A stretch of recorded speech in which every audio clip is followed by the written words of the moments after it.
Hello, listeners. This is Lee Price. This is Will Ford from Football 365. And you're listening smartly to At the Bridge Pod, a Chelsea FC podcast, although I would describe it as the Chelsea FC podcast. Magical from Eden Hazard. Mata into a trap. What about that? In the middle, it's just behind him, but it's taken by Higgins. Matic with the ball driver. Matic takes the net off. Palmer, Joao Pedro, it's three, and Chelsea are running away with the FIFA Club World Cup final. Hat-trick hero, Cole Palmer wins an epic, sensational game. It's time for another episode of At the Bridge Pod, your number one Chelsea FC podcast. Coming up on this episode, it's time for our fourth check-in with the player power rankings, and this one's been a little bit difficult because we have to find 10 players that haven't been completely and utter shit. Oh, welcome back everyone to another episode of At the Bridge Pod. I'm your host Mike, and I am joined in this virtual room filled with lions. Yes, it's the Mikey and Chris Thursday show featuring Ollie on a Thursday. Yeah, I'm a guy who interrupts and shows up sometimes. Actually, it's the Friday show on a Thursday. I get that wrong. But Ollie, what are you looking forward to this weekend? Is it a quiet one? No, I'm doing something. Wow. I am going Revelation. to watch ice hockey this weekend. I'm really looking forward to it. Oh, sweet. Yeah, Wow. so it's, I've never been to a live ice hockey match before, and I think it's going to be really cool. Well, I that's suppose it's going to be pretty cold, isn't it? A little bit. Chris, save us from that joke. I haven't actually got a lot on this weekend. Got a game on Saturday, although now we can't go unbeaten, and we've already won the league. These last two games seem a little bit pointless, so it's kind of trying to get up for a game that doesn't really mean anything. So that's you could use it as an opportunity to try something different. yeah. Well, we might have to because we've actually got some injuries at the minute as well. So There you go.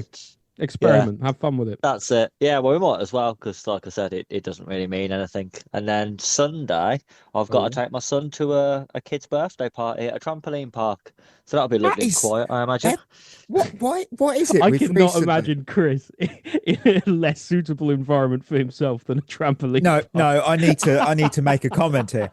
What is it with kids' birthday parties being a trampoline park? So I've heard this year at least 4 to 5 birthday parties that have involved a trampoline park.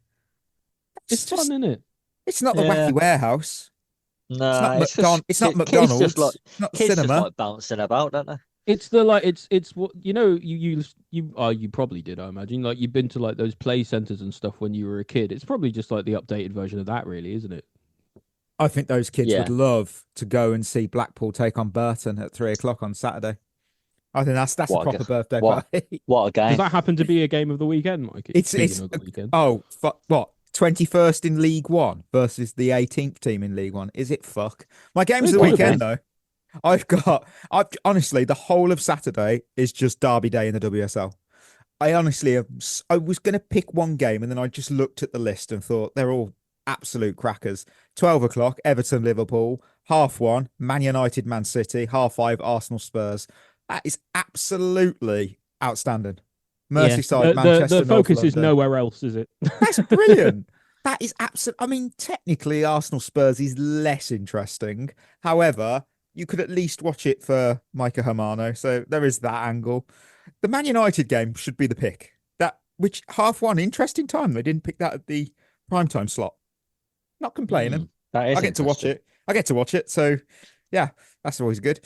And Sunday, yes, they're back. Friends of the show, Kimberley in the Federal A Yes! Zona D.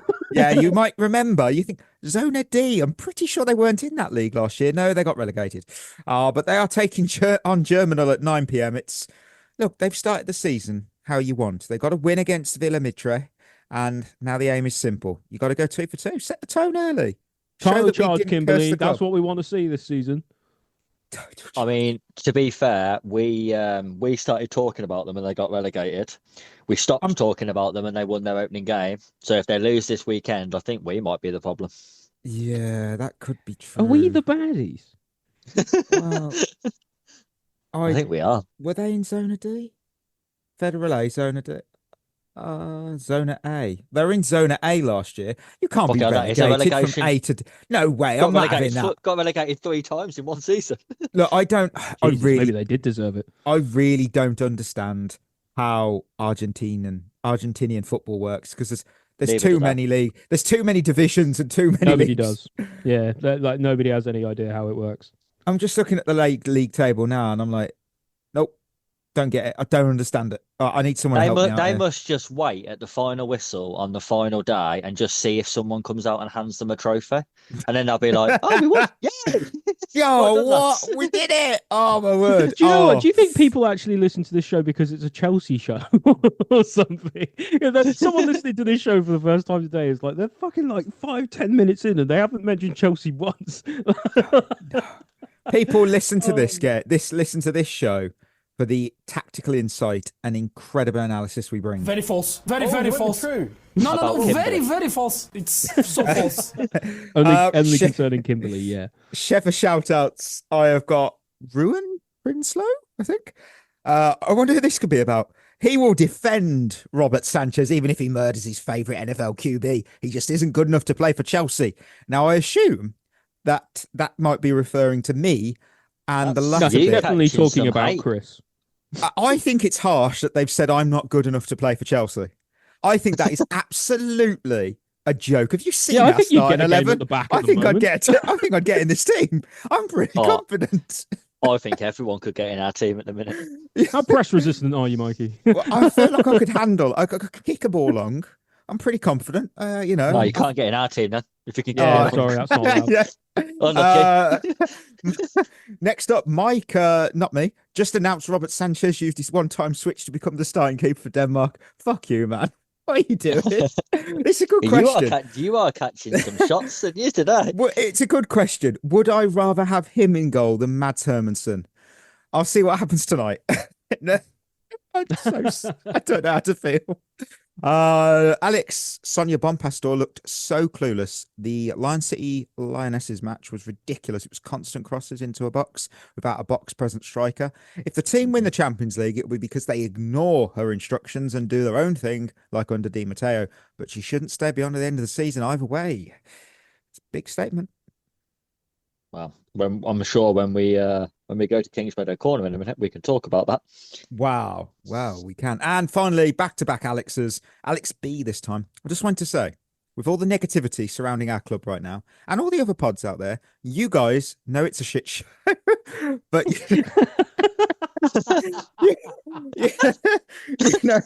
yes, we do. Yeah, we know it's. I know you're just describing the podcast there. You're not even describing the team. Look, you still manage this all enjoyable.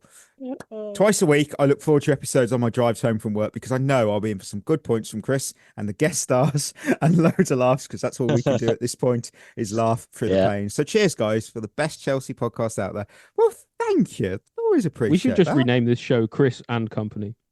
Chris and Company.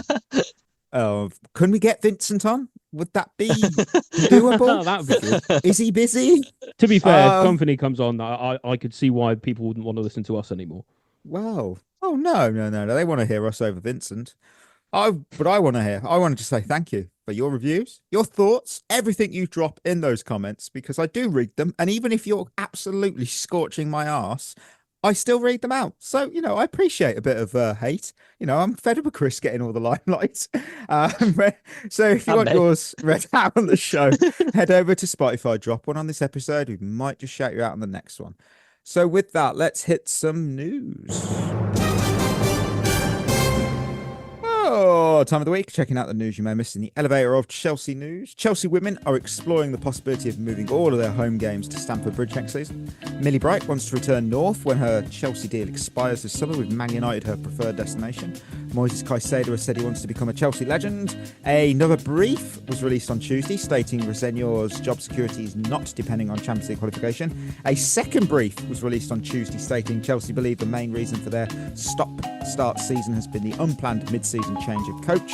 A third brief was released on Tuesday stating Liam Rosenio has already been allowed more involvement in transfer talks than Enzo Maresca. I changed my own briefs multiple times this week, a fresh pair every day. And finally, the FA have caused a little bit of a stir after it was revealed that the cost of purchasing an England shirt and shorts with name and number for a child aged between 7 and 15 will set you back £122.98. In this economy, my Fucking God. hell. That was, I said on Instagram we'd talk about that because that's just cool. That's just corporate greed. Yeah, that's just unnecessary. It took me 10 minutes of Google searching to find out what an adult replica shirt costs. It's about £8.50 to make it and ship it, and then there's a £9.50 for marketing, licensing, and the distribution stuff. So it's about £18. And then you look on a mega store or wherever you get your shirts, you got £80, £90, sometimes pushing 100 for a shirt without any customization. I genuinely think it's an insult to fans who just want to wear their club colours or nation shirt, because it's not one shirt though, is it anymore? You know, you've got home, away third, keeper home, keeper away. You've got the keeper third. You've got the pre-match kits, the training gear. Chelsea have released special editions this year. Oh yeah, all the promotional stuff. Yeah, It it's never expensive, man. Ever ends. And because I saw this, I had to bring it up. Napoli 22-23. They dropped 9 shirts in a season. So you had obviously all of what I've just said. You've had all of the kits that I've just mentioned. On top of that, you had exclusive kits they used for the Champions League, home, away, and keeper. You had one for the Christmas games. You had one for the Halloween game, one for the Valentine's Day game. What are we doing? You don't need 9 shirts. They weren't if even they good. ever reach 11, they should dress one player in each top for their game. Honestly, I'm telling you, the Napoli kit for the Halloween one, if I remember it right, I think that one was all right because it had like spider webs. Black with spider webs on, wasn't it? But the one that I thought looked an absolute joke. No, that was the one with bats on. That one was for 22-23. The one for the Christmas, they just smacked a really crudely drawn Rudolph on it. Yeah, it was bad. Oh, fucking hell. It's lazy, is what it is. It's lazy and greedy. What I don't understand. Go on, Ollie. Go on, Chris. No, go on. What I don't understand about this whole shirt thing, you know, they're moaning, and then you get like night moaning about people buying from other sources. Other sources, yeah. Other sources. Because you can get it for like £14. Go on. What I never understand about that is slower your prices. Because like you just said, if it costs them £18 to make the shirt, you don't have to charge me 150 quid then, do you? You don't have to. To make a profit, you don't have to charge me £150. You could make a profit and charge me 20 quid. Now, I understand that's not really going to make you any money. But I think even if they doubled it and charged £36, most people would just buy the proper one. Yeah, for £36. because why would you bother going to get a fake one for like, I don't know, about half the price when you could get a real one for twice the price? You know, like most people would just go for the real one. I guess the thing is they know they can jack up prices up, because even if they continue to jack the prices up, there will always be a small amount of people who don't care and will always get it anyway. I need to apologise about Napoli. They 9 is nothing. They did 15 kits in 21-22. Dear God. You had the home, away, third, fourth, Halloween, which is Spiderweb. You then had Maradona 2, Maradona 3, Maradona 4. You had Europa League home, away, third and fourth kit, goalkeeper 1 and 2. It's fucking hell. Look, for me, if anything over £40 for a replica shirt, it's just insult. Look, it's a t-shirt.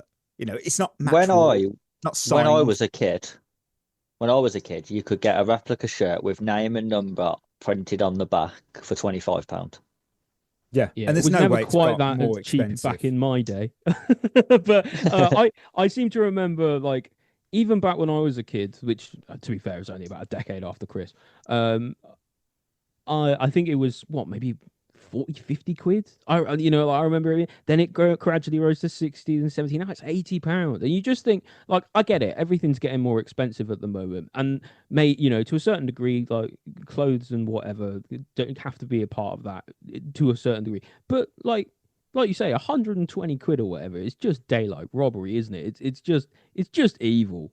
I haven't call it what it is. I have not bought from an official retailer in years. I'm not the only one. Like plenty of fans, plenty of listeners doing the same thing. They find alternatives on websites that start with D. I'm sure there's other websites out there that don't start with D. But they are, in a sense, they're priced out of supporting their own club. And it just winds me up because you hear football clubs talking about community and identity and loyalty, and then they charge their fans like they're tourists.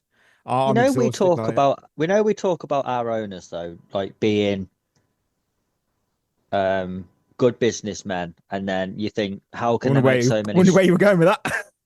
Like, how can they make so many shit decisions, but be that successful in business? Mm.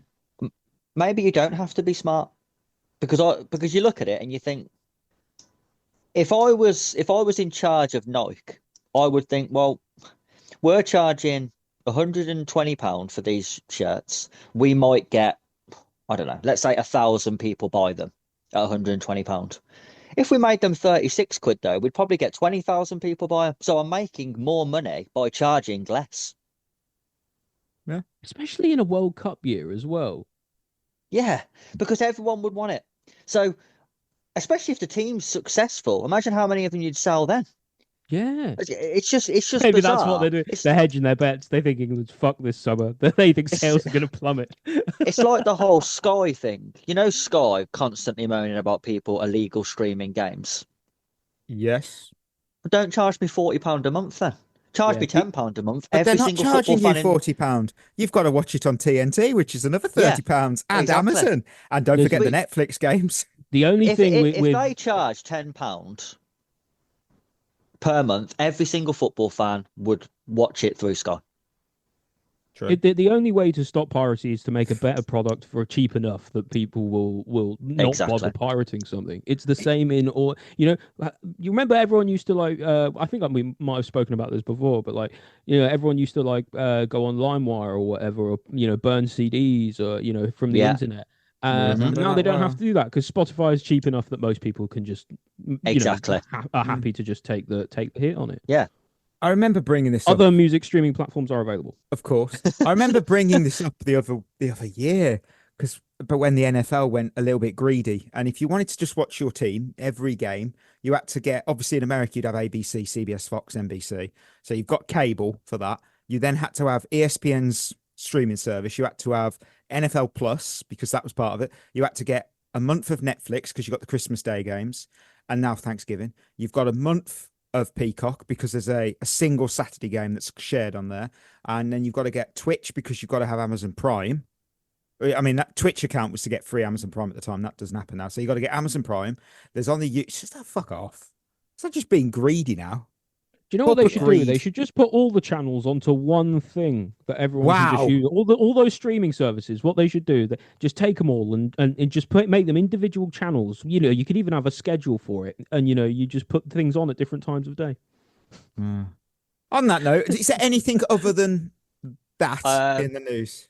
I would say, I think we should put everyone's minds at ease over the Liam Rosenior news.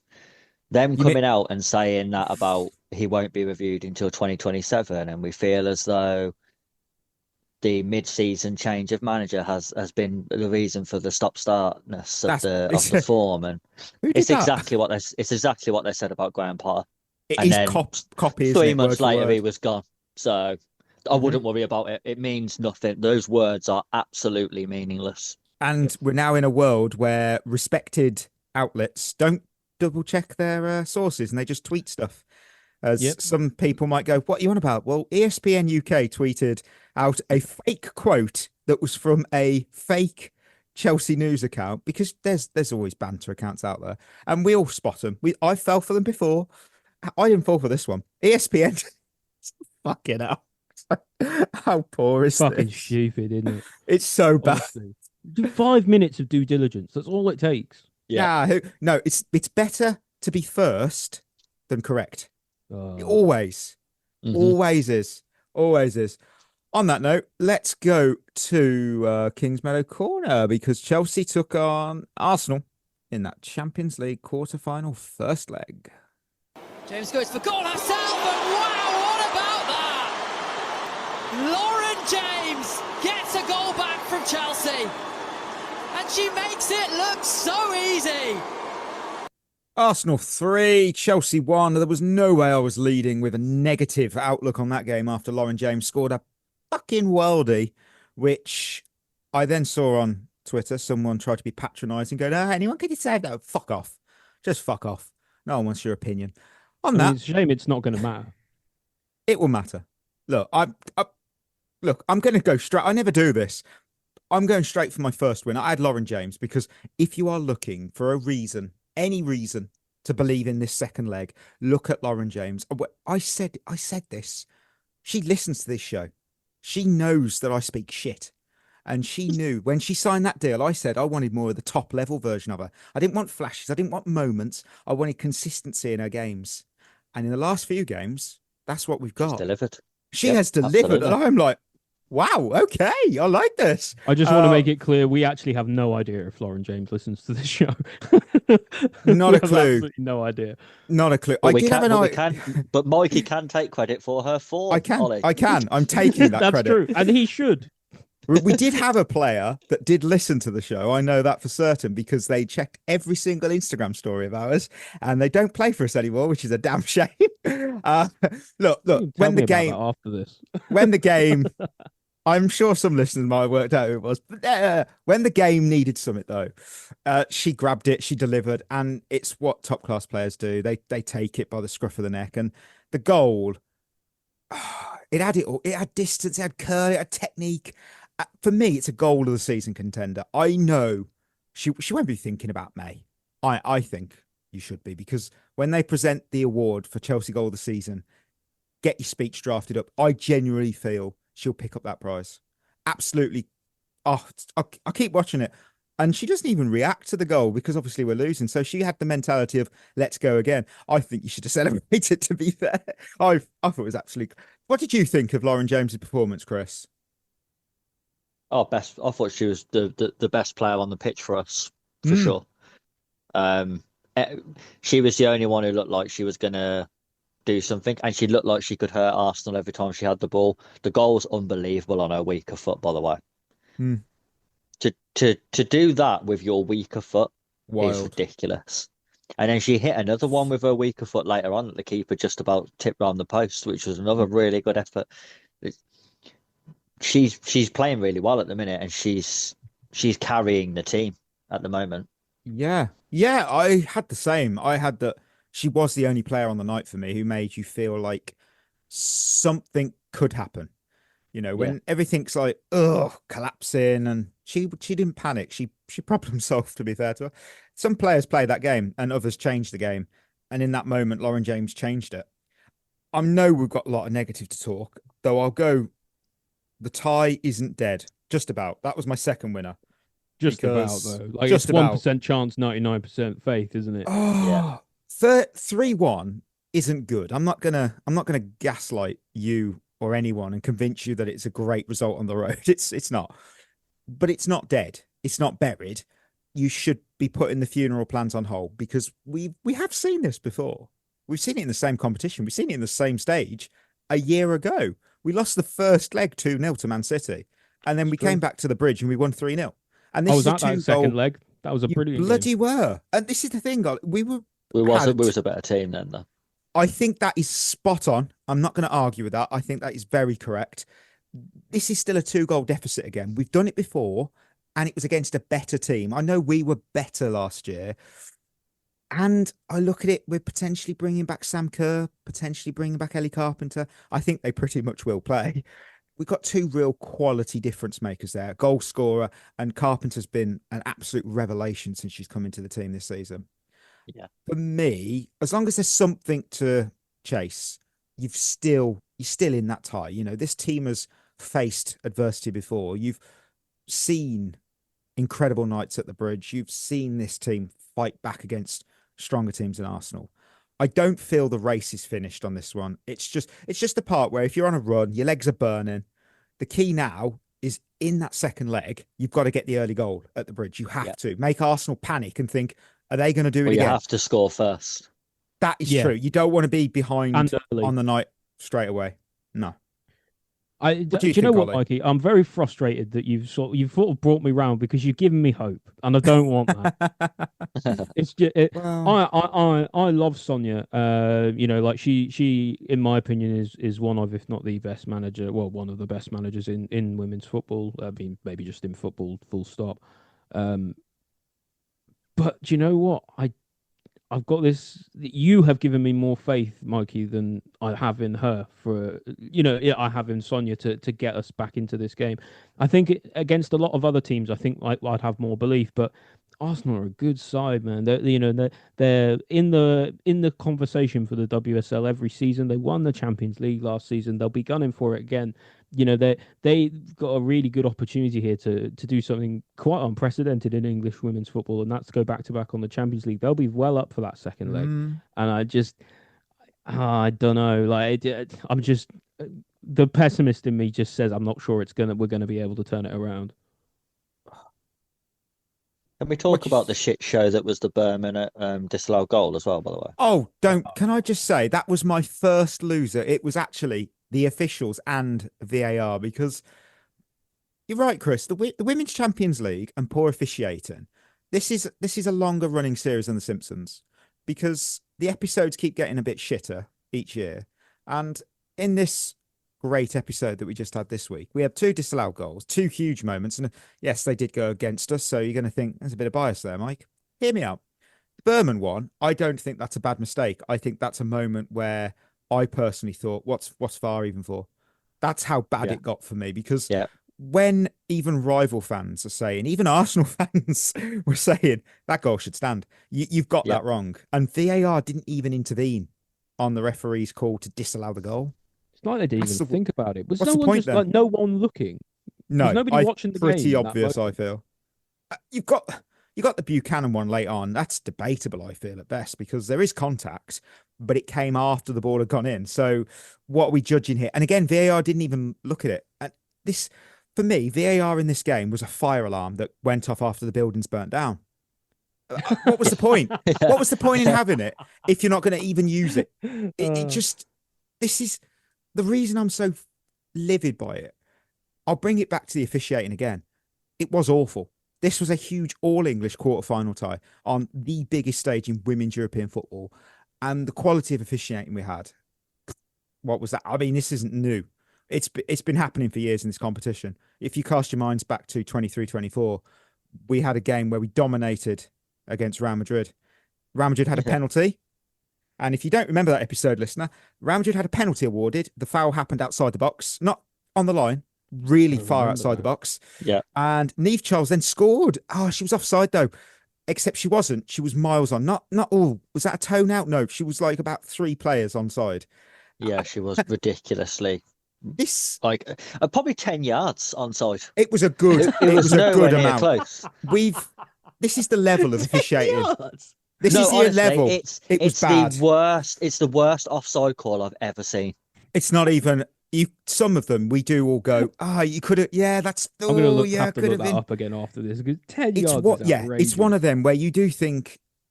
There's times where you see an offside get called, and you think, but I guess in real time, it's difficult. I don't know what you're looking at.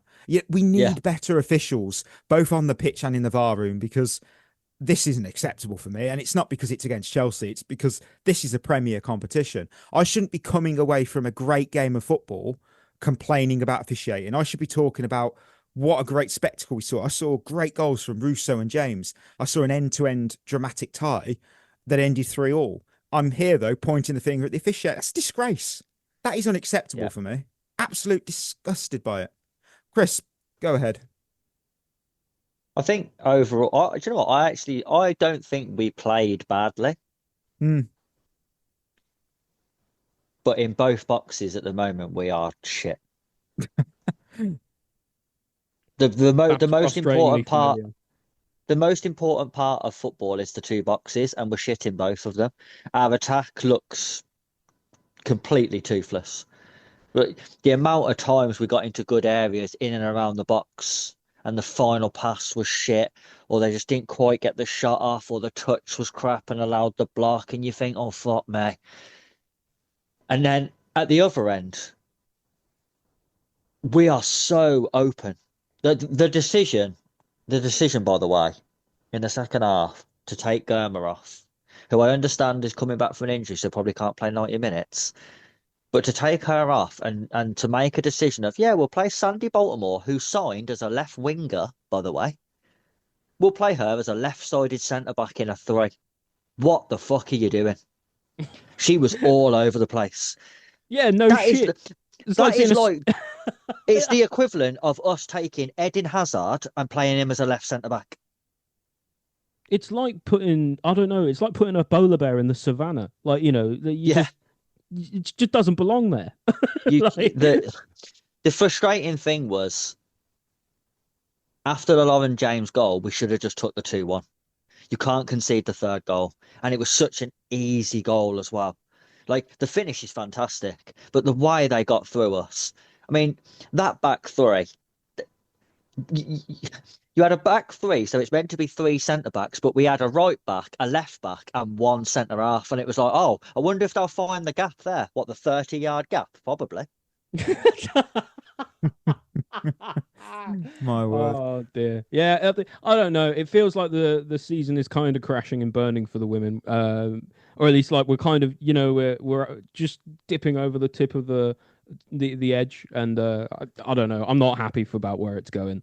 I think second leg we can score 2 goals. We can score 2 goals past Arsenal. I don't think we can keep a clean sheet though. Tough. That is. I didn't have that as my final lose. I had Chelsea's ruthlessness or lack of it, because this stung. It wasn't a 3-1 game, because if we park our 2 wrongfully disallowed goals for a moment, it's 3-1 now. We hit the post twice early on. Those were big chances. Yeah, we started the better team, didn't we? We started really well. We started so well. You're right. You can start as well as you want, but you got to finish properly. Yes. Yeah. You know, we had a clear game plan, and it was working against Arsenal. You know, football doesn't reward nearly. At the end of the day, 90 minutes against Arsenal, they were clinical. We were not. And at this level, that's a failure. You can't create chances like we did, have goals ruled out, hit the woodwork twice, and then walk away empty-handed, because if you don't take your chances, you'll have the game taken off you. And right now, we're not losing because we're miles off it.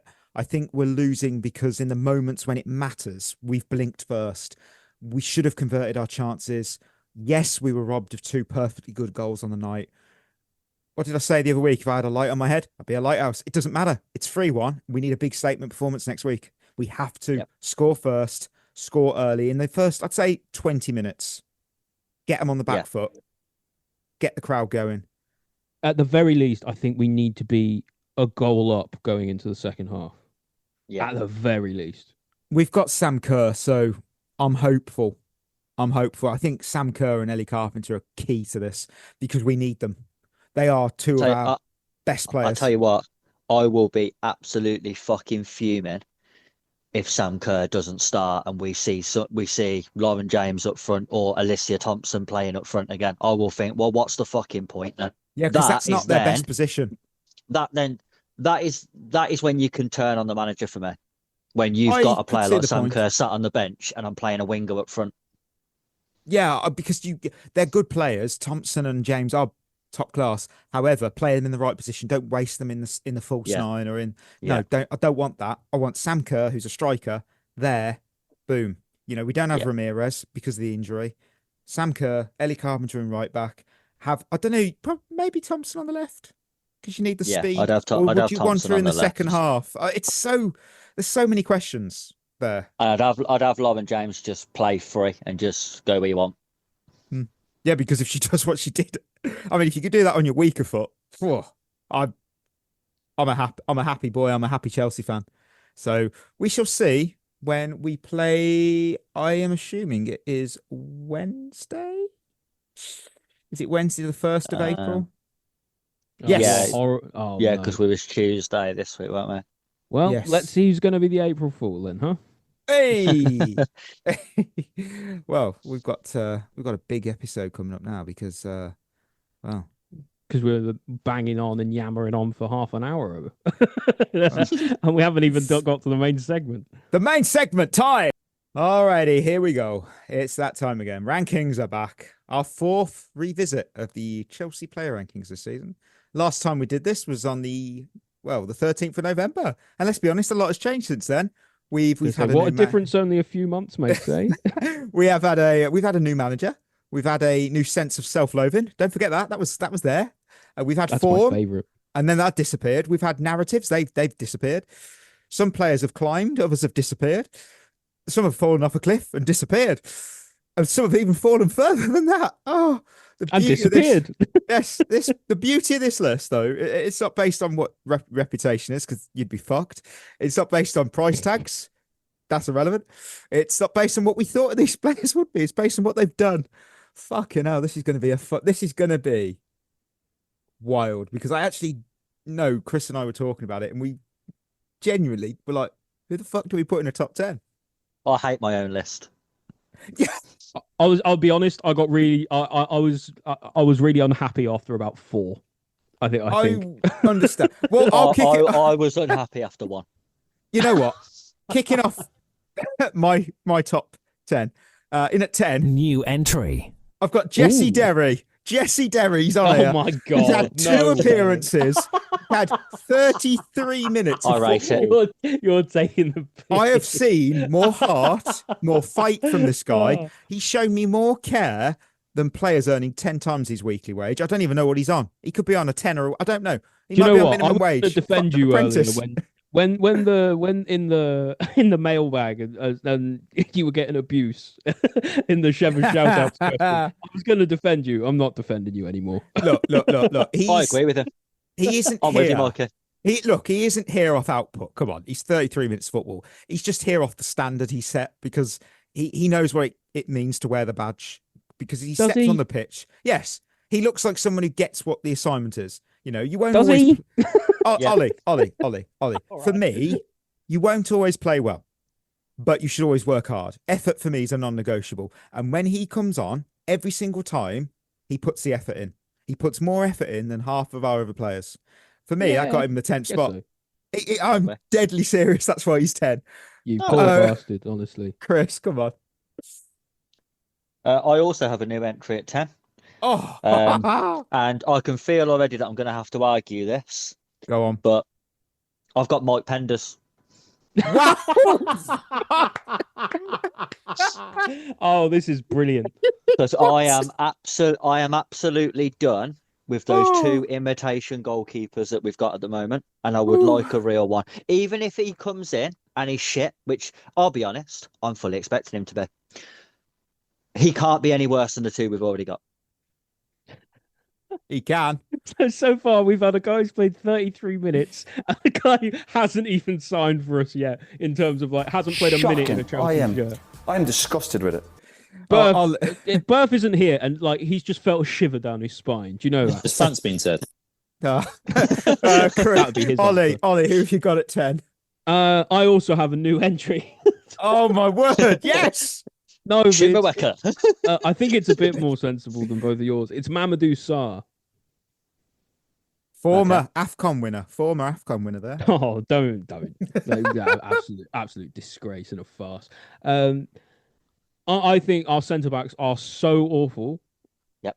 That what he's showed has been really promising. And for me, that makes him one of the most important people in the squad, because when I look at that position in our team at the moment, I just feel so much despair and doom and anger and pain.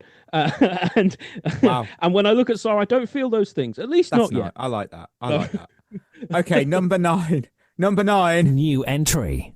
I've got Matt Law. It's Ryan Kavuma McQueen. No, Matt Law of the Telegraph, because for me, he this week has delivered elite brief delivery. The consistency, that man, when a brief is sent out, he's the bloody first on it to post the article. Okay, yeah, he's not on here. Of course he's not. Not a friend of the show. I've got a Joao Hato because he's done something simple. He's actually improved. He's improved since we did November. There's not been no firework display. Don't get me wrong. I'm sorry. I'm going to change my list now when I'm putting him in. Fair enough. Look, game by game, I feel like he's grown into his role, and he's been asked to play left back. He's asked to play centre back, and he's handled it decently. He's not been spectacular. I'm not saying he has. He's not been terrible. He's just reliable. And I think in this squad, we've got to look at it as we're looking at it right now. That puts you ahead of a lot of people. He's not going to displace Mark Cucurella as in the first team, not anytime soon. As a squad option, though, he's doing his job. Well, he's doing his job. So, Joao, congrats, you're at 9 for me. Ollie, who have you got? It's funny you mentioned that, Mikey. It's a new entry. Oh. Number 9. For me, it's Joel Hato as well. No, it's Joel Hato. Nice. I agree with you, Mikey. I think he's slowly starting to come into his own in the team. I think he hasn't taken as long to sort of get up to speed as a lot of the other players. That's probably because he's had more minutes at a higher level, being captain of Ajax and everything, being so young and playing so many minutes there. But I think he's hit the ground running pretty much, other than a couple shaky performances. I've been impressed with him. He's physical. He's very good technically. He's got an eye for goal, as we know.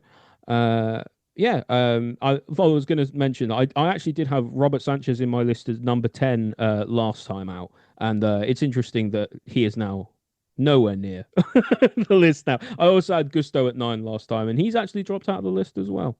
Damn. Yeah, he's dropped out of my list as well, Gusto. Damn. I've got to drop this in just because we're desperate for news. And it suits our narrative. Indy Kaler, very reliable, has said, our source from London states that certain Chelsea officials have decided a new direction is needed next season. They believe the current management setup is not working. New manager search has started. I've cried. I've prayed for times like this. It's probably total bullshit, but I'm going to treat it as genuine, actual serious sources. Indy Kaler is going to be Mikey's number 1. Number 1. Chris, who's your number 9? Drop in 3 places, and to be honest, if you're lucky to still be in the list at all, Cole Palmer. Oh, he's fell. It's a waste of time, isn't it? Yeah. But yes, I honestly, I've put him at 9. I don't know why. I can't even justify it because he's doing nothing. He's having no impact on the team whatsoever. But I did praise him on the last episode and thought his attitude against Everton was better. So he's snuck in on that. Well done, I guess. Congrats. You've got there by default. Default. Bear in mind, he was basically number 1 for most of us for so long. Oh, yeah. He was a good top of the year tree. And a half. Yeah, he was top of the tree. Number 8, no change. Robert Sanchez. Comments are coming for me. Go on. Fuck off. Is this another joke? And then you're going to tell us your actual one? No. You're a joke. I'm going. See you later. I can't move him. He's taking the piss, Ollie. He's taking the piss. He's picked a goalkeeper. Hang on. Hear him out. Look, since March the 4th, his form has been taken round the back and sent to live on a farm. And before that, November to February, he was solid. His shot stopping was good. His cross claiming was good. He nailed the basics. Look, it's his bread and butter. His shot stopping is bread and butter. And then Rosenor said, "Hey, look." Beto shooting.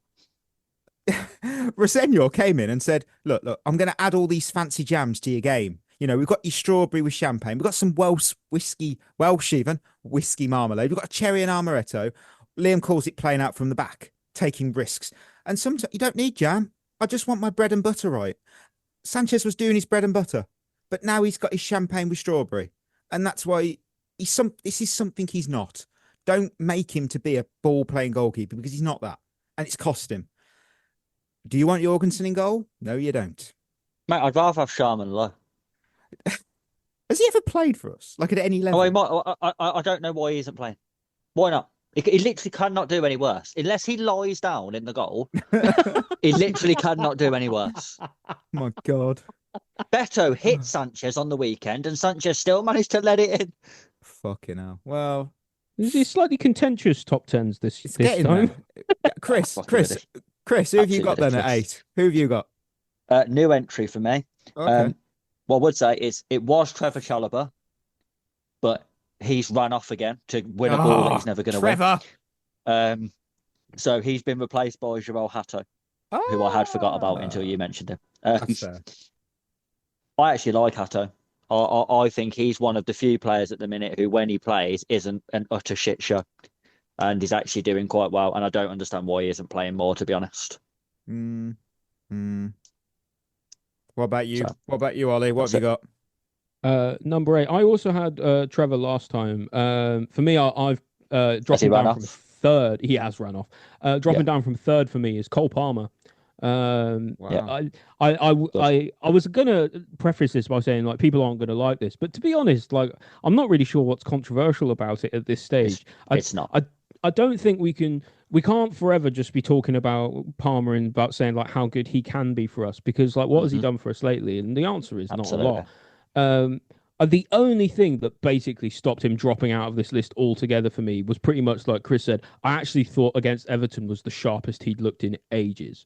You know, like I don't know what it was. It's like his like yard of acceleration had returned or something. I don't know. Like he didn't look anywhere near as sluggish, which is really encouraging for him, because if we see more from that, from him of that kind of thing going forward, I think he'll shoot back up this list again. But pretty much that was the only saving grace for him, because otherwise, I don't know. I think I would have probably ended up having to put Gusto back in the list or something and dropping Palmer out completely. But yeah, need to see more from him going forward. But I don't know. I can't be too mad at him. It's Cole Palmer, you know? That's fair. Number 7 is Cole Palmer for me.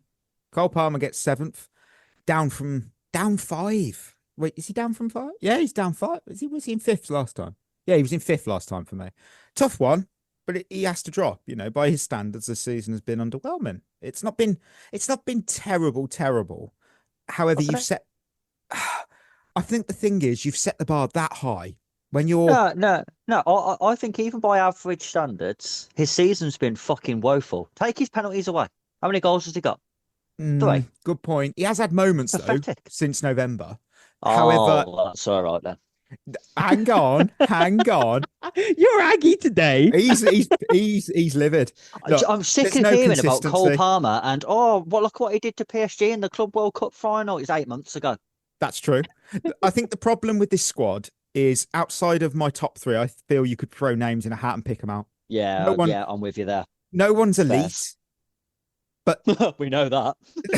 No one's nailed. Even my top 3, you could argue and go, "Oh, I don't know about that one." It's just what it is. Right? Who have you got at 7, Chris? Another new entry. Oh my god! Wow, you really unhappy, are you? Mamadou Sarr. Oh, okay. Okay. Nice, right. All of the other centre backs we've got have let me down, and he hasn't yet. That's literally it. Yeah. Mainly because he hasn't played. But yeah, it's another case of what I don't understand is we mismanage our players so much. All of our centre backs for most of the season have been shit. We bring him back from loan. Why is he not starting? It's not like he's come into the team and you think, well, we've brought you back as cover for these two because these two are in such good form that we don't really want to change it. That hasn't been the case all season. So I don't understand why you bring someone back from loan as a cover when just play him.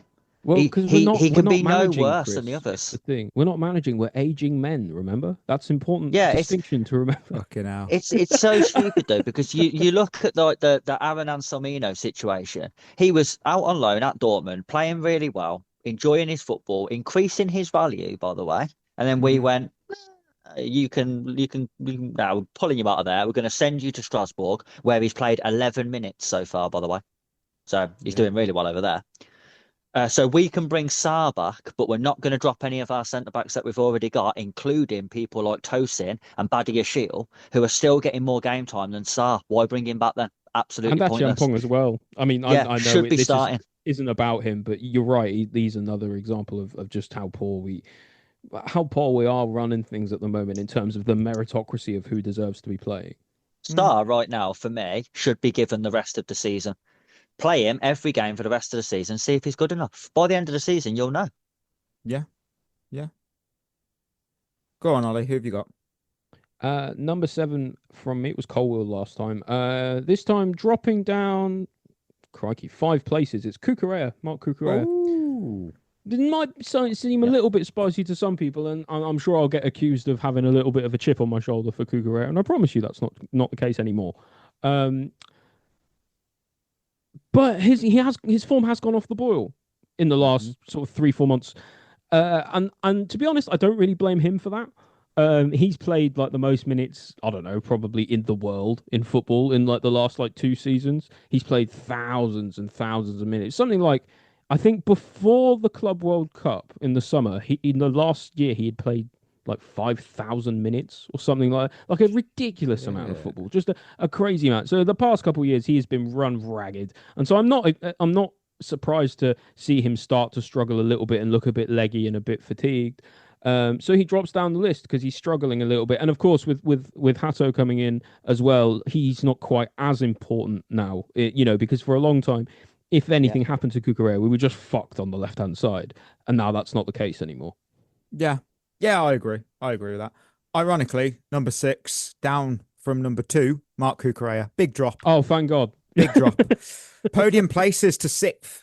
I hold Cucurella to a high standard, and he hasn't met it consistently for me over the last few games, couple of months. He's not been bad. Others have just done a bit more for me in my eyes, and it's so hard. Like I said, names out of a hat. I've got no doubt he's going to bounce back. I don't think this is the end of his time near the top. Right now, you've got to fall because you fell short of your own levels. So, but the thing is for me with Cucurella, Mikey, is he's not. When is he going to get that break to recover? Because he's going to the World Cup in the summer. Then he's going to start the season. Then it's pre-season straight after that. Then he's going to play all of next season.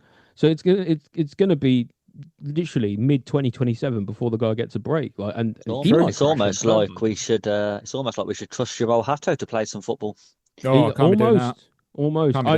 For that reason, I say if Spain win the World Cup this summer, yeah, you sell Cucurella knowing that you never get that much money for him ever again. He's played so many minutes, his body's about to fall apart. Do you consider it? You sound if I got a good offer, I'd be tempted. Nope. I would be tempted if we got a really good offer for him. Don't like that. You sound like shareholders. In the Discord, tell us what you think, or in the Spotify comments or whatever. If Spain win the World Cup this summer, would you decide to think about move Cucurella on if you got a good enough bid? Shocking. Chris, who have you got at 6? Down 1 place from last time, Reece James. Yeah, okay. Yeah. Top class player. Unbelievable player. Has got injured again. He has. Yeah. And to be honest with you, he really let me down during this period of games where we keep losing. As a leader, I think he's been poor.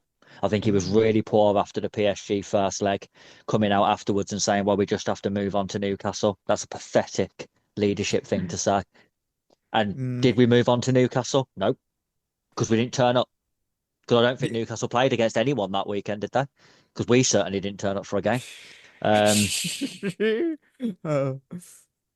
Yeah, I just think it's easy to be a leader when things are going well. Real leaders lead when it's hard, and I think Reece James falls apart when it gets difficult. So he can't go any higher up for me on this list, despite how talented he is as a footballer. No, I understand that. Ollie? Number 6, yeah, same for me. It's Reece James. He dropped exact same as Chris. Actually, he drops down 1 place, mainly for the injury. Just when we were starting to feel like we could properly start to rely on him, the inevitable happens. And I think this is not a major one. He won't be out for a long time, but it's just a reminder that he's just not a guy who can play 90 minutes of football every few days. It's just not possible. I don't know whether it's his body or what, but I also am not been super happy with his leadership and his management in terms of the other lads of the squad. I know it's kind of like a leadership group, but if you're the one with the armband, you've got to be setting the standard and making the rules. And if you're not doing that, or if your players aren't listening to you, then why do you have the armband? You know? Yeah. It sounds harsh, but yeah. No, top 5 down from number 4, Enzo Fernandez on the pitch, top class. I mean, let's be clear, the numbers are, they back it up. He's the top 2% or higher in top 2% or higher in expected goals, expected assists. No one has a higher expected assists in the Premier League than him.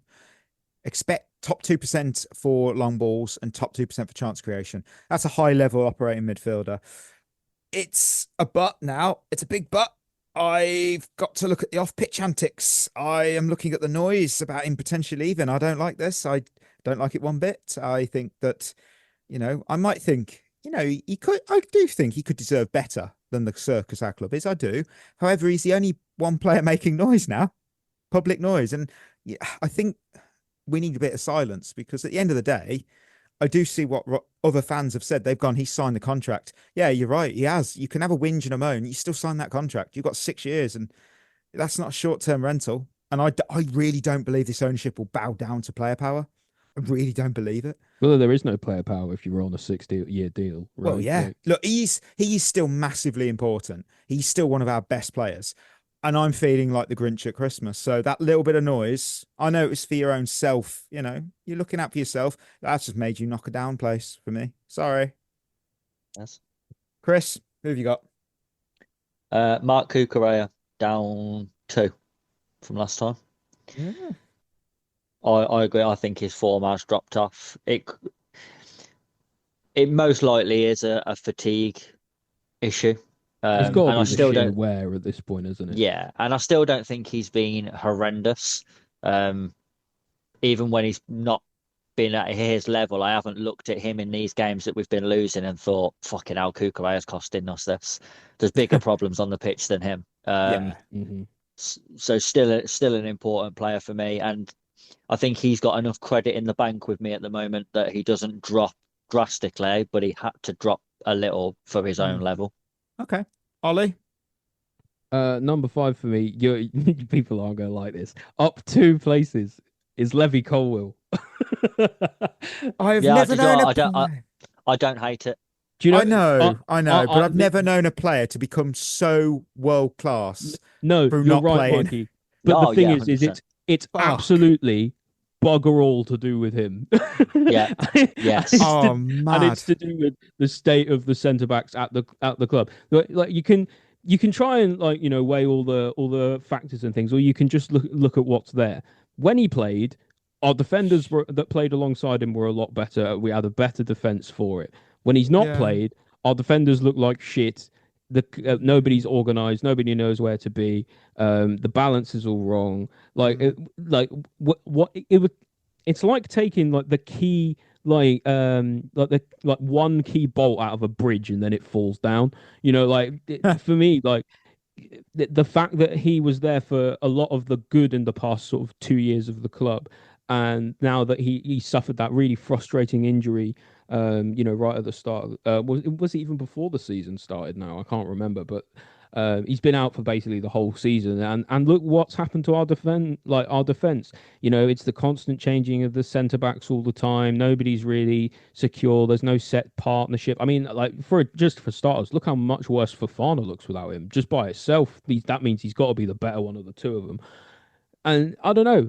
For me, every time I'm looking at the defence at the moment, I'm seeing a big Levy Colwill shaped hole in it. And every time that I see that, I think, well, then he's got to be doing something, and he has got to be high up the list.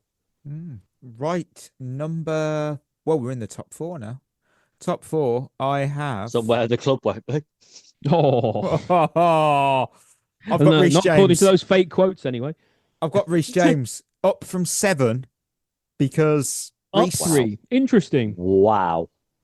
Tell me about it, Mikey. Whenever he's on the pitch, I feel like he gives you everything. He does say some stupid shit off it. On the pitch, though, set pieces, I feel like something might happen. He does have leadership and presence on the pitch. We are better when he plays. His quality's there. since November, he has been one of our most consistent performers when he's available. That's of course, both of you have brought it up. Once again, availability is the issue. That injury cloud we felt had stopped hanging over him. Then this month went Category 5 Hurricane. And it's brutal because when he's fit, he's easily one of the best players in this team. And I'm saying it again, when he's fit. And I thought we were over it. That's my reasoning. Do you know what? I think you've argued that really well. And I do think there is a case to be made for Reece James to actually be number one in this list. But the only issue, the main issue I think that would stop him being number one in this list ever is if you can't play 2 games a week and we are in the Champions League where you've got big games against Premier League teams on the weekend, a big Champions League game, another big Premier League game. If you can't play all 3, you're not that important. Oh, wow. And I think that's what's going to hold Reece James back. If he's fully fit and can play every single game that you need him to, like Van Dijk does at Liverpool, then I think he'd be number one in this list. I honestly do. But if you can't do that, you can't be the most important player at a team because we have to rely on you. We can't rely on you for 50% of our games. Chris, who have you got at 4 then? Up 4 places from last time. I've got Joao Pedro. Had a really good season. Last 4 weeks been absolutely shit. Still think he's a purple patch player. I think he'll be like that for however long he's with us. He'll have spells where he's unplayable, and then he'll have spells where he's very much playable. I don't think he's an elite striker. I think Liam Rosenior killed him again. I think when you've got a player in good form, you should just shut up and just don't say anything. But when you start comparing him to Haaland and Harry Kane, I think you're a moron because he's nowhere near that level. He's not. He's closer to Ollie Watkins than he is to Erling Haaland. I'll remind Ollie that when I see him next. Yeah, that's the truth about Joao Pedro. He's a very good player. He's not an elite striker. He's a very good striker, but he's outside the elite bracket by quite a long way. But he's still our best striker by fucking light years. Ollie, who have you got? Sorry, I was muted. Up 2 spaces for me. From 6th, it's Enzo Fernandez. I think the comments and stuff out of the in the media off the pitch, like Mikey was saying, personally doesn't really bother me as much because I think he's just trying to make some noise to just make noise. You know, that kind of how players do sometimes. Just almost if anything, just trying to get a reaction out of the club, and that's fine. I don't mind that. But this season, he's probably been one of our most important players. He went from a player who was, probably surplus to requirements to pretty much indispensable in the side. And, he's been adding goals to his game. Now, he's not scored quite as many in recent years because he's not box crashing quite as much, but I don't know. I think this season he's been very reliable in a way that a lot of our other players haven't in terms of the consistent level. He gets a lot of a weird amount of hate as well because people want him to be able to do things that he just can't do. He's not the most athletic midfielder in the world, so he's not going to be able to be sprinting 60 yards and sliding in to stop a counter attack. That's just not his game. We have other players in the team who can play that kind of thing, but there's not many other players that we have in the team that can do what he can do on the ball, and that's really important to remember. And I think if anything now, I think he's almost gone underrated. Oh wow, fair play. Top three now. Estevao, no change. He was never leaving the top 3. Let's be honest. 3 goals since November. They're not the massive numbers, Chris and I spoke off pod. He's been out for a while. Well, Chris and I spoke off pod on Monday, and we were talking about putting him number 1. Because every time he steps on the pitch, he has his own standard. He gives 100%. There's no excuses from him. You don't see him hide. And the thing with Estevao for me is I've never watched him and thought he could have done more. He could have given a little bit extra. I've never thought that. And I can't say that about most of this squad. I feel that when Estevao plays, he sets that bar. He sets his own standard. He doesn't need to look around him. He doesn't think, well, hey, he's not putting that effort. Hey, look over him over there. He's not putting any effort in. Oh, well, no, he just performs. He doesn't let others dictate his standard. And I think that is a man we should be building around. I really believe that. He's just endless talent. Endless talent. Let's use him before he fucks off to Real Madrid. Because you can't waste him. You can't waste this lad. Chris? My number 3, up 4 places from last time. God, Nacho's done well. No, he's dropped out altogether. He has fucking stupid blonde swat. It's a good point, Chris. By the way, speaking of 4, who did you have in number 4 last time? I had Robert Sanchez. Oh dear! Wow. In fairness, he has dropped a little. He's number 44 on my list now. Oh, I'm not having it. So, go on. I have number 3 this time. I have Enzo Fernandez. Oh, okay. I think Enzo Fernandez is suffering from the Bruno Fernandes problem. Bruno Fernandes under Ruben Amorim was shit, and everyone was slagging him off for not performing and not helping that Man United team when they was out of form as much as he should do as one of their talisman type players. And it's because he was being played either as a number 6 or as a number 8, and he's not brilliant at either of them. He's okay at them both. He's straight up poor as a 6. Yeah, he's awful as a 6. Yeah. And then Michael Carrick came in and just went, do you know what? Go and play as a number 10, which is your actual position. And you could argue he's probably one of the best players in the league now at the moment. I think Enzo Fernandez is the same. I think he came in and we tried to play him as a number 6, which, let's face it, a blind man can see that he has not got the physical capabilities to be a number 6. So I don't know why we even tried that experiment to start with. I thought it was fucking ludicrous. And then we tried him as a number 8, which I think he is okay at in terms of playing box to box. I think he's a number 10. I don't know why we don't just play him as a number 10. Because he's got very good at arriving in the box and finishing chances. He can shoot from outside the box. He can receive the ball on the half turn. He's got good vision. He's got good creativity. He's got good passing ability. He's got everything you want in a number 10. I don't know why we haven't tried playing him there. We keep playing him as like an inside left forward or as a double pivot next to Caicedo. He's shit at those. Try him as a number 10. Sometimes he does play as one of the 2 sort of attacking midfielders, but you're right. Like you almost feel a little bit like he should be like if you put him in that sort of central zone near to goal. I mean, like you can see what he can do with it was like that little slide rule pass he played to Joao Pedro a little while ago. I can't remember. Right on the edge of the box that was, and that, it's the exact kind of pass you want him to be making. Yeah, against Villa, right around the edge of the box. And if he's so effective at one end of the pitch and so he struggles so much at another end of the pitch, why isn't he closer to the one he's good at? Yeah, exactly. I just think he's been completely misprofiled, and I don't understand how no one's picked up on that yet. I think if he played as a number 10 like Bruno Fernandes does, I think you'd see his form explode. I still think he's slightly underrated now. I think his numbers are fantastic for a midfield player. Ollie, who have you got in at 3? It's a new entry. Oh, it's Joao Pedro. Previously not in the list. Didn't have him last time. Wow. No, you didn't. Wasn't in the list at all. And I think because at the time his form was just starting to get good, and I was sort of waiting to see what would happen, and didn't feel like he had done enough at that point to justify his form, because he had. Yes. I think at the time he had like a good month or 6 weeks where he hadn't scored after a good start. So like you say, a bit kind of purple patchy. But at the moment he's the only one he's the only one scoring half our goals at the moment.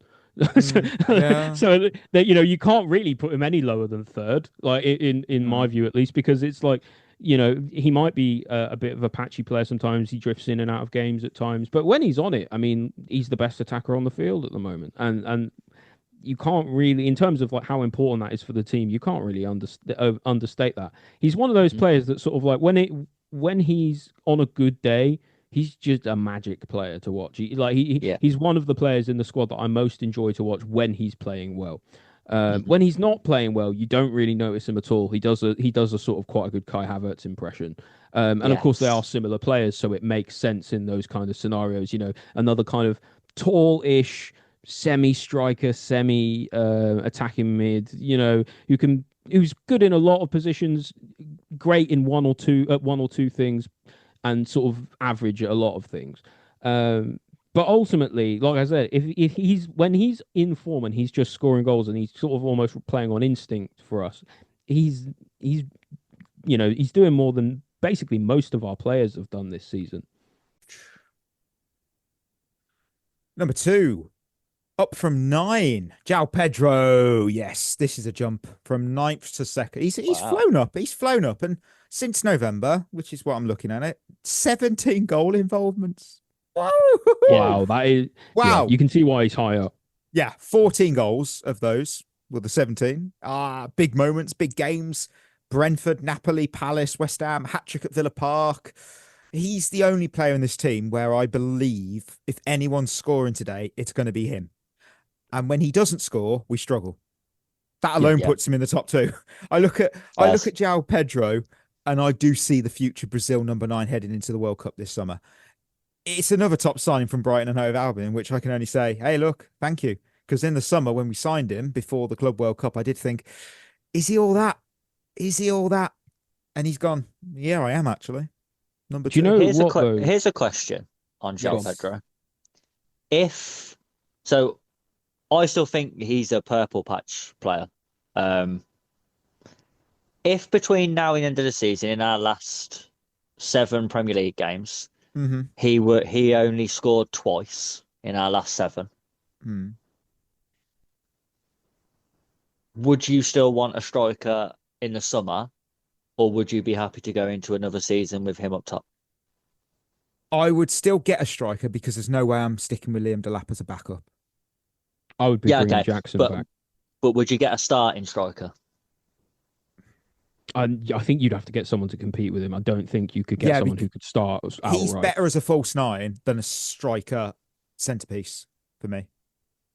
Everything he's done well this season has been as a false 9. He's brought players into him, and then he's just, boom, out of the traps. When he starts as a striker, I don't think he's as effective. That's my take. Because I think, how many goals is he on in the league now? So like 11 or something? Let me just check. He's got half a chance of hitting like 20 all comps, right? He is on 14. Yeah, 14 goals. 14 in the Premier League. Yes. So if he was only to score twice between now and the end of the season, that would put him on 16 goals for the season, which is only 2 over Jackson's best ever season. It still annoys me. I've just seen on the thing, it says penalty goals none, and then you scroll down, Palmer penalty goals 5. He would score those penalties. I know it's well, he hasn't, Mike. He hasn't took them. Lighthouse. He would be on 19 goals. He'd be on 19 goals, level with Thiago, just 3 behind Haaland. Oh, come on. I do like that if you just want to dismiss something now, you can just say Lighthouse. It's true. There's no point saying it could be this when it isn't this. There's no point. Ollie, who have you got at 2? It's Estevao. Justified. Well, I mean, I know it does probably sound a bit silly. He goes up a place for up 2 places. He was 4th last time for me. The reason I've got him there is because he's one of the only players I like to actually watch in our team at the moment. And when he's out, it's I was genuinely sad when he got injured because and it wasn't necessarily because of the empathy for him being injured, of course, that's a given, but it was because I was sad that I wasn't going to get to watch Estevao play football. There are so vanishingly few footballers now that make me feel like that, and Estevao is one of them. And I don't know if you've looked into anything interesting about Estevao, like the underlying stuff around his season, because even though he's not really played all that much, because he was he was bedding in and then he got injured. Even despite that, with his small amount of minutes, if you look at the attacking stats per 90 or whatever in the Premier League or the top 5 leagues or whatever, he's first in all of them. I'm not even kidding. he's like up there in genuinely everything. He's good at everything. I pray to God, like you say, we have to use him before he eventually goes to Real Madrid or Barcelona, because otherwise, we've got a potentially world class player on our hands here, and we can't say that lightly. Everyone's world class now, but Estevao could actually be world class one day, like best in the world class. So we can't waste him. Chris, I turn to you for second. Losing top spot. Oh, he's done it! Is Moises Caicedo. Wow. I think Caicedo is a world-class player who's going through a bad spell rather than the other way around. Okay. But I've not been impressed with him since the Arsenal red card. I think he's slowly got worse as the season's gone on since he got sent off against Arsenal. I think it's the same thing as Cucurella in a sense. I think it's pure fatigue. He's another one of these players who's played so many minutes in the past 2 years without basically any rest whatsoever. Caicedo has been really let down by the fact that Asugo got injured at the start of the season and has been out for most of it, and the fact that Romeo Lavia just can't stay fit for more than 17 hours. If I was Caicedo, I know this isn't like how this is supposed to be, but like if I was Caicedo, I'd be really pissed off at Lavia. I can't lie. Yeah, so would I. Because like your body is being driven into the ground, and he's a smart guy. He's gonna know that, right? And he's gonna know why he has to play all the time. What's concerning for Caicedo though is this period now where his understudies keep getting injured, so he can't get a rest, will affect him later on. It's affecting him now. But I mean, like, to a point where he won't be the same player anymore. It's the Kante effect. Like, you look at how good Kante was, and he played every minute of every game. If he was available, he played, and he was running to the ground for years. And then all of a sudden, you just looked at him and thought, he's done. And his body couldn't do it anymore because he'd been literally running to the ground. And then he just wasn't the same player anymore, which is why eventually we got rid of him. And then he's not the same player he was, which I think will happen to Caicedo. I just think he gets running to the ground so much. I don't think we've used enough games to give him a rest, though, and put someone else in, regardless of whether they can do his role or not. I think sometimes you just have to think longer term and think, well, okay, I'm going to rest him for this game. I'm going to put Andre Santos in, for example, who is nowhere near as good as Caicedo at what Caicedo does, which will affect us for this game. But longer term will be better for it because Caicedo would have had a rest. Even in the games where he's being rested, he still played like 30 minutes. And you think, well, that's not a rest. He's still playing. Yeah. We know what's number one. Big number one. No one's touching him. It is Caicedo for me. No change. January puts him a bit ahead, I think, for me, because he was quite good in January. March, average. Here's the thing, though. He's built up so much credit, he could put a deposit down on half of London for me. No one has matched his level across the last 2 seasons. Absolutely no one. And more importantly, in a season that's been full of this chaotic noise and all this uncertainty of what's going to happen next, who's getting sacked, who's going to leave, players hinting exits, Enzo, he's stood firm. And this week, an interview, a Real Madrid question, the biggest piece of meat, of bait from a journalist, and he shut it down. And he said he wanted to be a Chelsea lad. I respect that. I rate that, because he had the chance to go, actually, I could give, why not? I could give a bit of a wiggle room and clubs to come get me play. And he didn't. It says a lot about him as a character. And you know what? 100%. People do compare him to N'Golo Kante. I think it's more than just on the field. I think off the field as well. The personalities. Yeah. I think the personalities are similar as well. He's a humble lad. He's grateful of every single opportunity he's been given. Works ridiculously hard. He does. And I really, really love.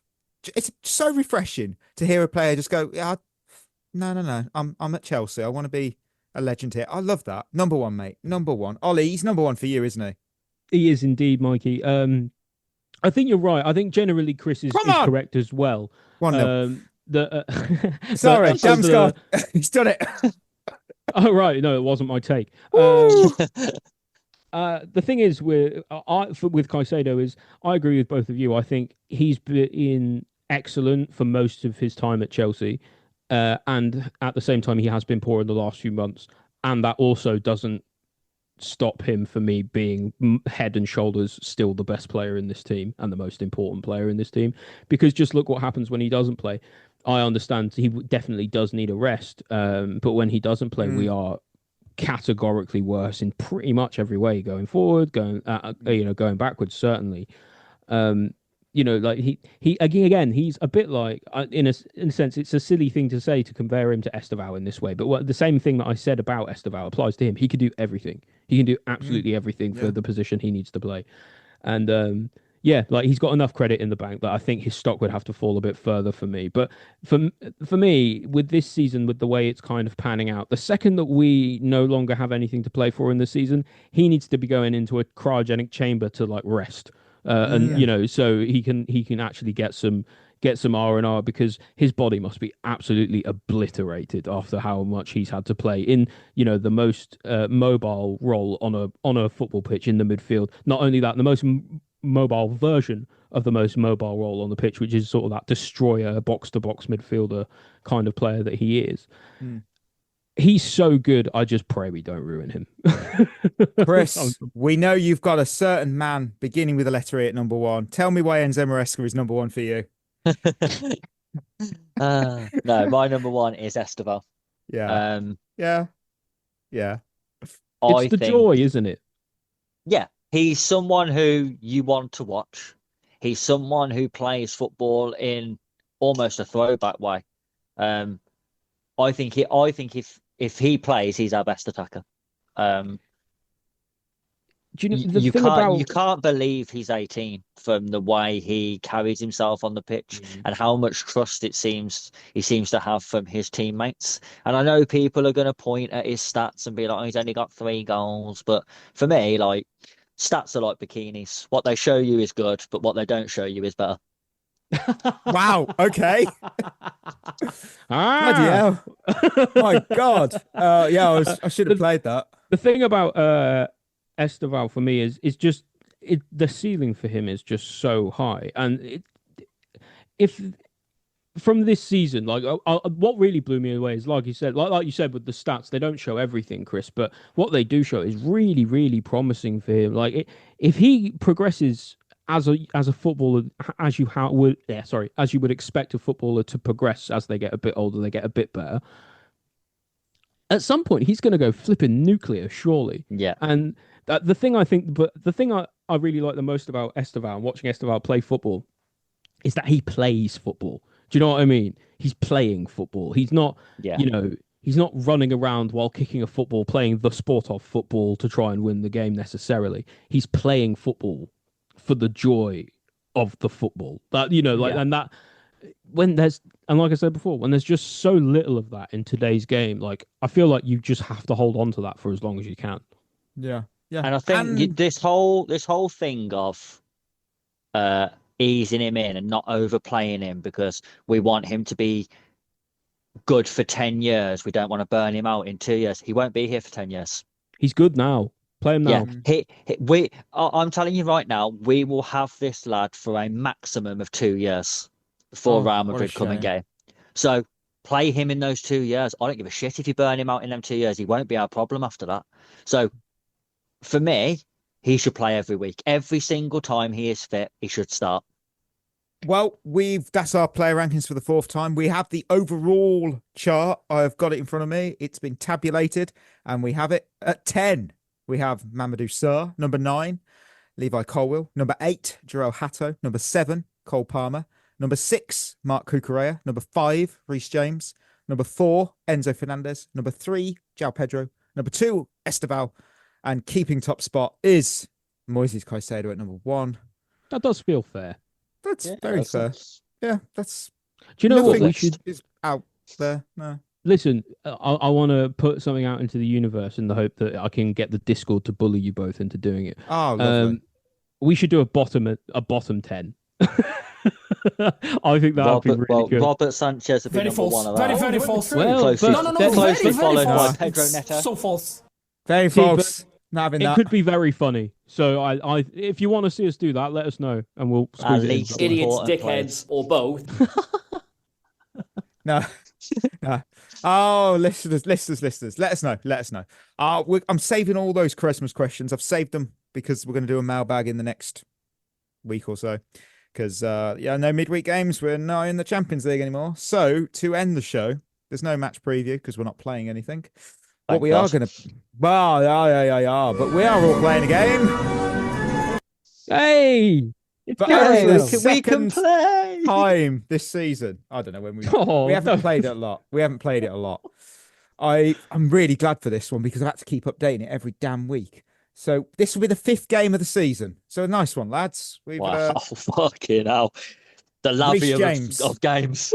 Yes. We're washed, unfortunately. Well, today's category. Actually, I best tell you what the show is. How it works is to get in the categories. We might have new fans since we lost. I'll give the guys a category listener, and they have to give me an answer that fits into the category. And if they take too long to answer, they get the Jason Cundy alarm, which is. Has anyone seen Spurs? And today's category is sideways and backwards. Everywhere we go, I want you to name me today the top 20 players in the Premier League so far this season. It is up to date to have completed the most short passes according to the official Premier League website. There is 20 players on this list. Chris, you are. Well, actually, it's Ollie who's winning the chart so far with 2 wins. So, Chris, can you can kick us off? Get the first name in. Most short passes Yes, short passes. in the Premier League. That is the league.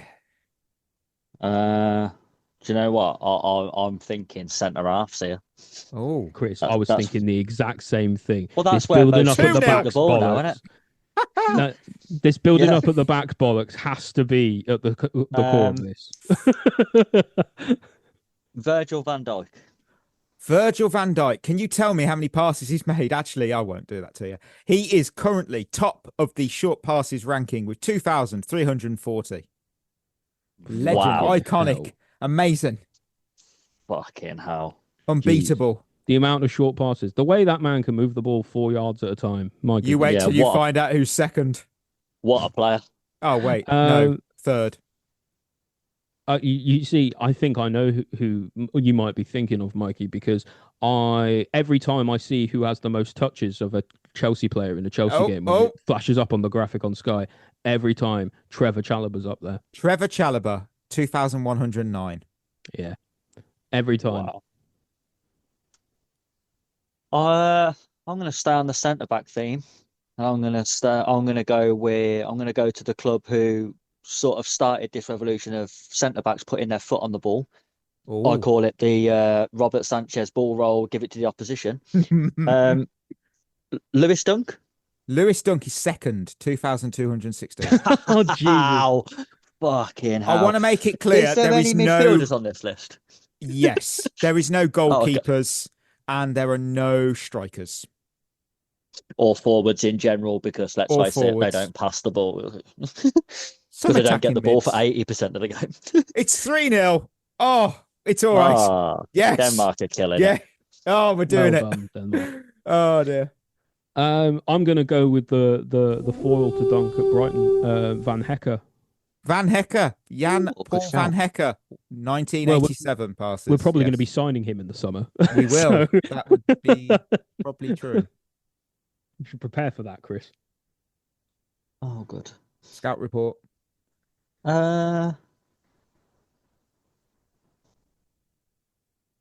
Elliot Anderson.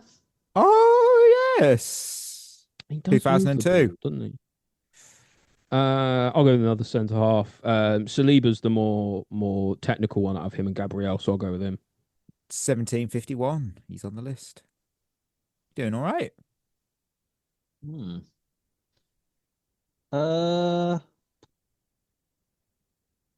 Chris has pushed the boat out though, so the midfielders do appear on this list.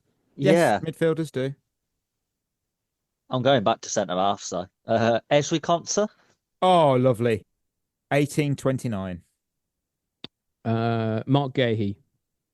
He's on here. 1722. Who else is?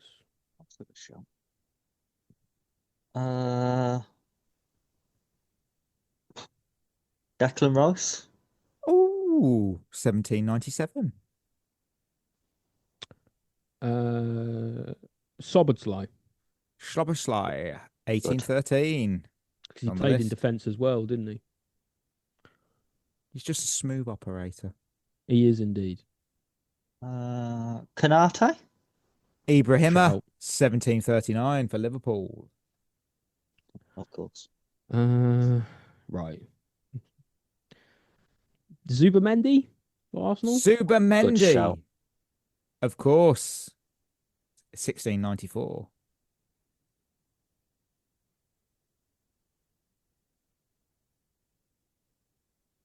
Caicedo. Moises Caicedo. He's not on this list. Ollie can steal it. Can I tell you, okay. Caicedo is actually 21st. Oh, what a dickhead! He's just. Can I take him? Can I top take 10. him out a second? He's top 10. He's just there. What a Oh, prick! there's a Man City defender we haven't said. Ruben Diaz. Maya Jama's boyfriend, yes. And that means, Ollie, you have done it. You have got 3 wins this season. Ooh, I'll tell you what, Speaking I've underperformed this season. I've Cole Palmered this season. You- on you the, might- do you know lowdown what? there. We can't blame you, Chris. At the moment, the season's so stop So start. whatever. It's very stop start, and Yeah. I had a manager change in my head mid season. Yeah. Right, Unforeseen. Unforeseen. On that note, you have got a Man City midfielder, probably leaving in the summer. Bernardo Silva, Yep. Manchester United. Oh, Bruno Bruno Fernandes. Fernandes, Yes. Chelsea, probably leaving in the Enzo summer. Fernandes, Enzo Fernandes, Fulham Danish centre back. Joachim Anderson, Yep. Bournemouth Bournemouth defender who I couldn't point in a Senesi? lineup. Marco Senesi, Another Manchester City midfielder who I couldn't point out in a lineup. Mateus Nunes. Yeah. Liverpool midfielder is the final one. Gravenberch. Correct. Nicely done. Listeners, that's it. We're in an episode. Thank you for tuning in. Don't forget, we are proudly partnered with Head in the Game, mental health charities in football, sport, wellbeing, and the community. You can find more at headinthegame.co.uk. Treat yourself well. We'll be back on Monday. We're going to debut a new segment called, well, just wait till Monday. Just wait till Monday. So until then, that will be us signing up. You've been listening to At The Bridge Pod, a Chelsea FC podcast. Follow us on Twitter and Instagram by searching for At The Bridge Pod. And if you're listening on Apple or Spotify, leaving us a review is always appreciated.